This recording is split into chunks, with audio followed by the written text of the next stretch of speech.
ဒီနေ့တော့ကနဖောတုတ်တဲ့ခန်းညင်ဒီတုတ်တဲ့ကျွန်တော်စားကျင်တာခန်းညင်ဒီတုတ်မိမကနဖောတဲ့စားကျင်တာတဲ့ဆိုတော့အဲ့နှစ်မျိုးလုံးတုတ်စားပလိုက်တယ်အဲ့ဒါပိုကောင်းတယ်တယောက်တစ်မျိုးလုံးမနေရတော့လေ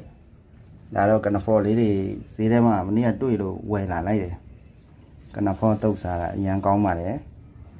ကနဖောတွေတချို့ဒေသတွေတော့စားလားမစားလားတော့မသိဘူးကျွန်တော်တို့ဘက်ကတော့အရန်စားကြတယ်အရန်ကြိုက်တယ်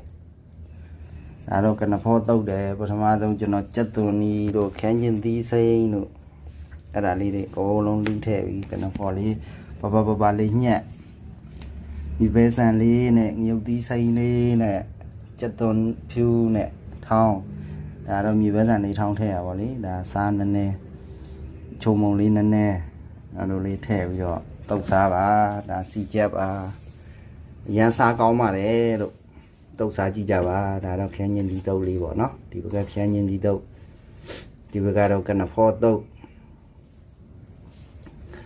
ကနဖောတုတ်နဲ့ခန်းညင်ဒီတုတ်နဲ့ဆိုနှစ်မျိုးလုံးအတုတ်နှစ်မျိုးလုံးစားရတာပေါ့လေကောင်းတာပဲဒါလဲသူတစ်မျိုးစားကိုတစ်မျိုးစားသူစားချင်တာကနဖောကိုစားချင်တာခန်းညင်ဒီဆိုညတော့ချက်တဲ့ကြက်သားဟင်းလေးနဲ့ဒီအတုတ်လေးနှစ်မျိုးနဲ့ပဲစားလိုက်ပါတယ်တခါတလေဒီလိုလဲဖြစ်သလိုစားပါတယ်လို့